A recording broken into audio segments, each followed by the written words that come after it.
계시고 또 다음 주가 계획되어 있다는 분도 계시고, 저는 이번 주 대권 교무님이 휴가를 가기로 하고 저는 교당에서 교당 지키면서 아주 피서를 잘했습니다.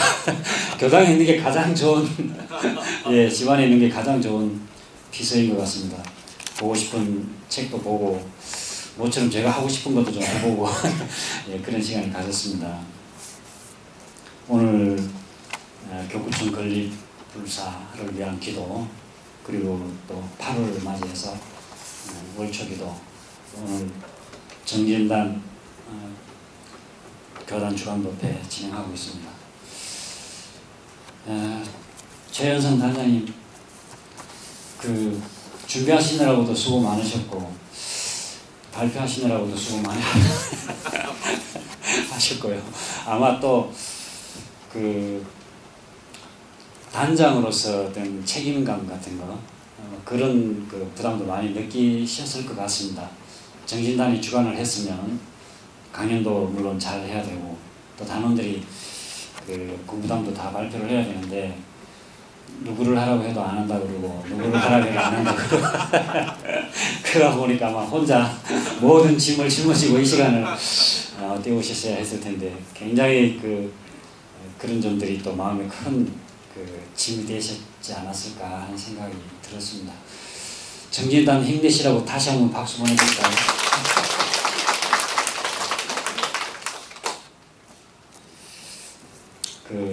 우선 제가 그 말씀을 좀 드리고 싶습니다.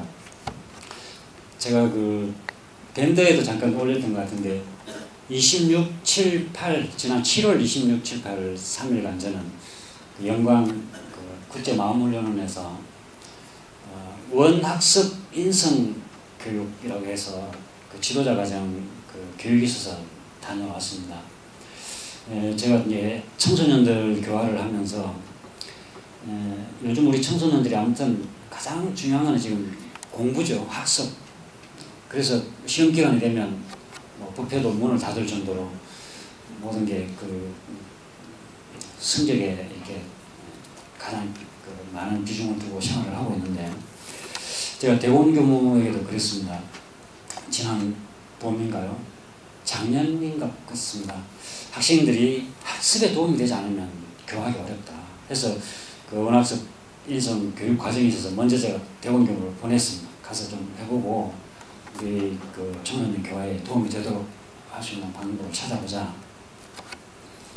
근데 갔다 와서 대원 교무도 그 전에도 장지혜 교무님 계실 때라든지 그런 활동 시도를 좀 해봤던 모양입니다. 근데 서울교군의 각 교당들도 일부 시행해본 교당들이 있는데 해봐도 이게 잘 안 된다. 그런 좀 실패감 같은 게 많이 이렇게 퍼져 있는 것 같습니다. 부직자들 사이에. 그래서 또 이제 어쨌든 그러나 원학습 코칭 인성교육 과정을 이제 우상님 중심으로 굉장히 심혈을 기울여서 프로그램을 계속 지금 완성시켜가는 과정입니다. 근데 지금 상당히 많이 프로그램 자체가 안정이 되었고 실제 효과도 많이 보고 있고 그런 상태입니다. 어쨌든지 이것을 정착시켜야 되겠다는 생각에 저도 한번 가봐야겠다는 생각을 했고, 지난 봄쯤인가요? 우리 묘심 교도님께서 경기 인천 교구에서 이것을 청소년 교화의 어떤 방법으로 이것을 해야 되겠다고 해서 교구에서 주관해가지고 교구 내 청소년 지도자들, 그러니까 출가 재가를 물론 하고 해서 교육을 하는 과정을 열었었어요. 근데 저는 마침 그때 다른 일정이 있어서 참석을 못하고 묘심 교도님께 한번 제가 받아보시면 어떻겠느냐, 청소년 지도자 양성의 차원에서 했더니, 아무튼 묘심 교도님께서 2박 3일 강의 있었죠? 이틀 강의였던가? 교육을 다녀오셨고, 그러던 차에 제가 이번에 이제 다녀왔습니다. 자세한 내용은 다음에 한번 말씀을 드리기로 하고, 교육 프로그램 중에 이런 내용이 하나 있었어요. 요즘 청소년들이 가장 교육해 나가는 데 있어서 또 중점을 두고 염두에 둬야 할 부분이 뭐냐면, 굉장히 어떤 패배의식이라고 해야 될까요? 실패감이 나는 안 돼. 그래서 그것을 자기 규정, 나는 늘 부모로부터도 공부 못한다고 이렇게 꾸지람 듣고 늘 그런 뭐라 해야 되나, 자녀 키워보신 분들 그러시죠? 아이 늘 공부 안 한다 그러고 게임만 하느냐 그러고 너는 커서 뭐 될래 그러고 그런 것들로 해서 자기 규정을 많이 하고 있는 거야. 나는 안 되는 사람이야. 나는 공부 못하는 사람이야. 근데 이것을 깨고 나는 할 수 있다라고 하는 것을 자신감을 심어주는 것이 우선 가장 중요한. 근데 그런 자신감을 심어주기 위한 그 프로그램이 하나 있어요. 그게 이제 자기 규정을 깨뜨리기라고 하는 건데, 근데 청소년들 뿐만 아니라 우리 어른들도 성인들도 나는 못해라고 하는 규정을 가지고 뭐든지, 오늘 아마 정진단 단원님들 앞에 앉아 계시는데 단장님도 아마 나는 강연을 잘 못해 그런 규정을 가지고 무척 힘들어하지 않으셨는지 모르겠습니다. 단원님들도 나는 대중 앞에 가서 말 못해, 아마 그런 규정들을 갖고 있겠죠. 아마 앉으신 분들이 대부분 지금 다 이 강연에 대해서 굉장히 부담스러워하고 그러면서도 해야 된다는 필요성은 또 공감하기 때문에 부담스러워하면서도 이렇게 계속 하고 있는데, 한번 생각 한번 해보세요. 나름대로 나는 어떤 규정을 하고 있는가, 내 자신에 대해서. 나는 못한다라고 하는 생각을 갖고 있으면 어렵거든요. 그런데 나름대로 지금 그 분야에 두각을 나타내는 분들 보면 사실은 그 분야에 대해서 굉장히 못한다는 생각을 갖고 있던 사람들이 그 분야에 대해서 한번 마음을 바꾸고 나서 그 분야에 어떻게 보면 전문가라고 해야 될까요? 두각을 나타내고 있는 분들이 굉장히 많더라고요. 지금 올림픽 이제 어제 개막식 해서 지금 오늘 아침에 제가 잠깐 방송을 봤더니 한국이 금메달 남자 양궁 단체전 금메달 하나, 또 여자 유도인가요? 은메달 하나, 지금은 또 바뀌었는지 모르겠습니다. 종합순위 금 하나, 은 하나, 미국과 공동 1위. 어쨌든 간에 뭐 다음에는 순위가 바뀔지 모르지만 오늘 아침까지는 그런 참 이 적은 나라가 그렇게 돼 있더군요. 근데 그 수영 선수 박태환 선수가 뭐 400m 나갔는데 결선 진출을 못했더라고요. 우여곡절속에 지금 나갔죠. 여러 아마 아시는 분들은 아실지 모르겠습니다. 근데 박태환 선수가 왜 수영을 시작하게 됐는가 이야기 들어보셨죠? 박태환 선수 어릴 때 굉장히 몸이 약했어요. 어떻게 하든 얘의 건강을, 엄마가 어떻게 하든 얘를 좀 건강하게 운동을 시킬 게 없느냐, 그렇게 시작한 게 수영. 그래야 지금 이제 세계적인 선수가 됐고 올림픽에서 금메달도 따지 않습니까?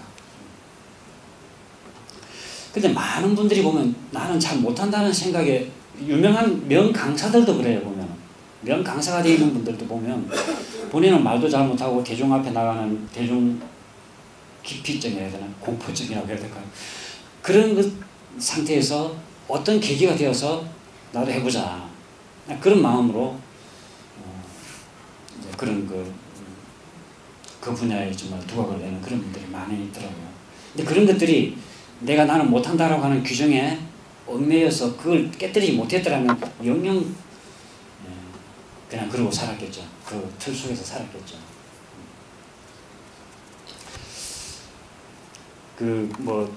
가장 많은 사람들이 느끼는 공포감, 두려움 중에 하나가 대중 앞에서 말하는 거라고, 대중 앞에 서는 거라고 이야기 하대요. 노래 정말 잘하는 그 가수들도 그 무대에 나갈 때는 항상 그렇게 떨리고 긴장되고 그런다는 이야기를 듣는데 그게 거짓말이 아니다. 저도 매주 나와서 설교한다고 앞에 단상에 쓰지만 매주 두렵거든요. 무슨 말을 해야 될까 걱정스럽고. 그 혼불이라고 하는 소설을 쓰신 작가 이름이 뭐죠? 갑자기 이름이 지금 생각이 안 나요. 예? 최명희 씨의 혼불이라고 하는 작품으로 유명하지 않습니까? 근데 이 최명희 씨가 내가 왜 글을 썼던가, 얼마나 자신을 한탄했는지 몰라요. 작품을 쓸 때마다 이 작품 쓰고 나면 절대 쓰지 않으리라. 그러면서 결국 마지막 쓴 작품이 홈불이라는 작품을 쓰고 이제 그만두셨죠. 돌아가셨죠. 지금 최명희 씨가 그 암으로 막 고생하면서. 근데 모든 사람들이 그런 편하게 좋게 뭐 이렇게 두각을 내는 분들이 편하게 그냥 이렇게 저절로 잘 되는 분은 거의 없는 것 같아요. 정말 그렇게 본인의 어떤 그 힘들어하는 것을 극복하고 넘어서면서 그 분야에 정말 큰 발전을 이루고 진전을 하고 그런 것 같습니다. 네, 오늘 잘 배우는 사람, 배울 줄 모르는 사람을 잘 배우는 사람으로 돌리자라는 주제로 강연도 해주셨고 또 회장님께서 도움 말씀을 해주셔서 그 내용 자체에 대해서는 이 지자본이라고 하는 이 말의 의미는 제가 따로 더 말씀드리지 않아도 내용은 다 파악이 된 것 같습니다. 우리 최현성 단장님 배움의 중요성에 대해서 좀 말씀을 강조를 해주셔서 또 왜 배워야 되는가 하는 것도 저희들이 좀 알게 된 것 같고 또 본인 스스로 그런 그 사례, 수제 초콜릿을 배우게 되는 그 동기와 또 배워서 또 이렇게 성과라고 해야 되나? 배우는 성과라고 해야 되나? 그것도 말씀을 들었습니다. 또 그렇게 한번 배워서 그 분야에 어떤 일각견을 이루고 보니까 또 다른 어떤 새로운 분야에도 도전해 본다는 것에 대해서 어떤 두려움도 벗어날 수 있어서 지금은 또 그 장애인들을 돕는 또 그런 또 공부도 하셔서 실제로 또 자격증을 갖추셨고 또 다른 배움을 무엇을 할까 지금 설렌다고 그러셨는데 또 새로운 어떤 그 도전을 다음 또 사례로 한번 발표할 수 있기를 기대하겠습니다. 이 가장 중요한 것은 그런 것 같습니다. 뭔가 배움을 이루기 위해서는 그에 대한 동기. 각사님께서 그런 말씀을 하셨어요. 그 우리가 잘 배우고자 하려면 먼저 이 배움에 대한 열정이 있어야 한다. 뭔가 무기력해서는 배우고자 하는 마음이 없겠죠. 어제 그 개막식을 한번 볼까 싶어서 TV를 보는데 그 개막식 하기 1시간 전부터 여러 가지 뭐 설명도 하고 또 그러더라고요. 근데 그 어떤 방송에서 아나운서 두 분이 이제 그 브라질에 대한 그 이제 현장의 스케치를 하면서 브라질에서 무엇을 한국이 가져가고 싶으냐 이제 자기들끼리 하는 이야기. 혹시 브라질 다녀오신 분 계세요? 다녀오셨어요? 브라질에서 꼭 한국을 가져오고 싶으셨던 거 있으셨어요? 터죠. 예? 그늘만 예. 사회 보시는 분은 뭐 한 분은 그 브라질의 어떤 그 열정, 굉장히 그 열정적인 모양이죠. 그 열정을 가져가고 싶다 그런 분도 있고 또 한 사람은 그 여유, 그러면서도 삶의 어떤 현실에 이렇게 급급하지 않고 자신들의 삶을 즐길 줄 아는 그런 여유가 느껴졌던 모양입니다. 여유를 가지고 가고 싶다는 분도 있고 그러면서 또 이제 뭐 우스갯소마 그 바다가 인접해 있고 하니까 그 굉장히 화려한 수영복들이 많은가 봐요. 수영복 하나 사가고 싶다는 그렇게 하고 이제 그러던데 그러면서 선수들 인터뷰를 하는 거예요. 브라질에 와서 3가지만 가져갈 수 있다면 한국으로 돌아갈 때 3가지만 가져갈 수 있다고 할 때 뭘 가져가고 싶으냐 이제 선수들에게 인터뷰를 하니까 선수들은 뭘 가져가고 싶어 했을까요? 예, 메달. 이 3가지를 이야기하니까 메달. 그러고 나서 할 말이 없어요. 메달이라고 하고 나서는 말을 못 찾아. 이 메달. 또 다른 사람은 메달. 2번째 메달. 3번째 메달. 예, 또 한 사람은 금메달. 금메달만 있으면 3개고 10개고 무슨 필요가 있느냐. 오직 금메달. 예, 그거 보고 메달에 대한 어떤 그런 열정. 우리가 삶을 살아가면서 내가 지금 무엇에 어떤 열정을 가지고 있는가.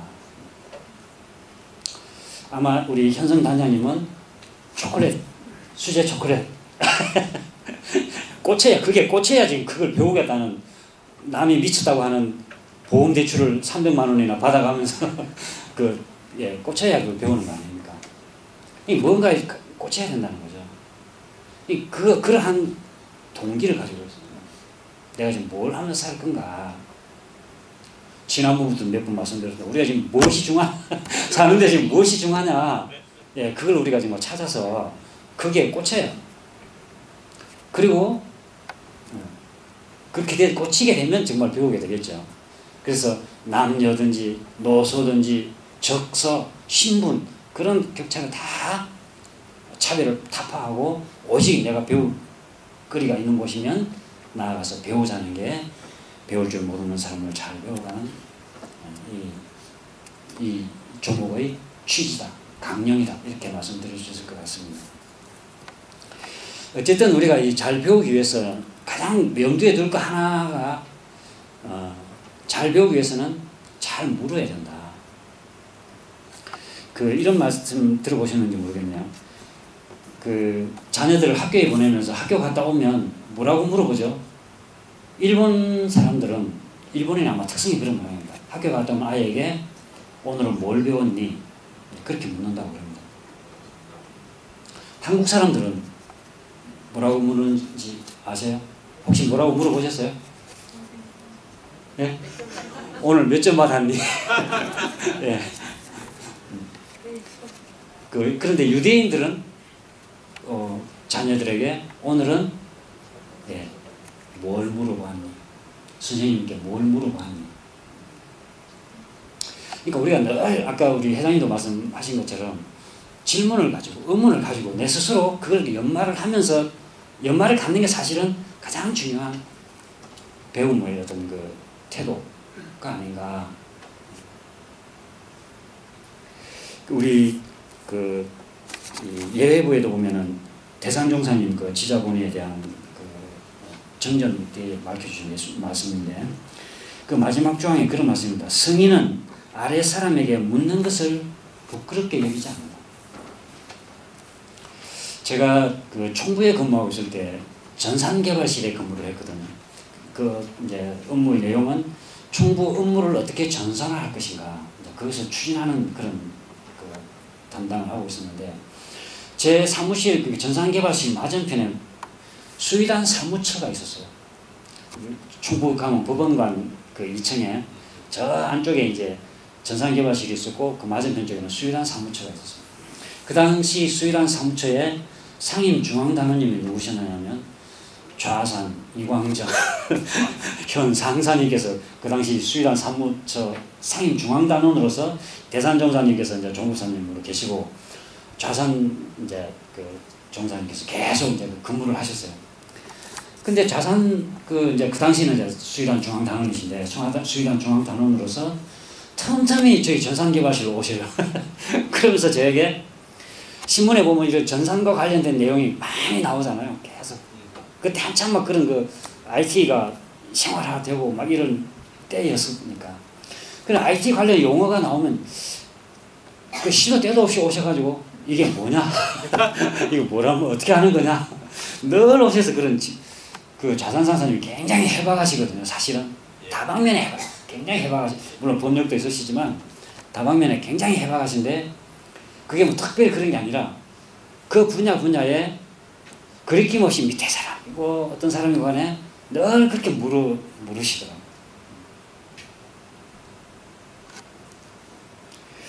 어쨌든 우리가 그런 내가 어떤 분야에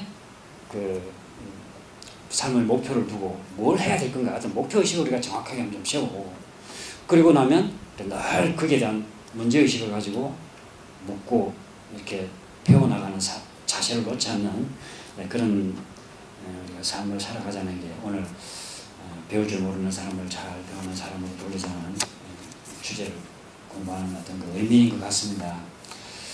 아무튼 오늘 날씨가 굉장히 지금 덥고, 아마 이번 다음 주까지는 계속 이렇게 더위가 아마 될 모양입니다. 건강 잘 이렇게 돌보시면서 이 시기를 어떻게 잘 넘기는 것이 지혜인 것 같습니다. 네, 잘 넘겨셔서 다음 주에 건강한 모습으로 다시 뵙기를 기대하겠습니다.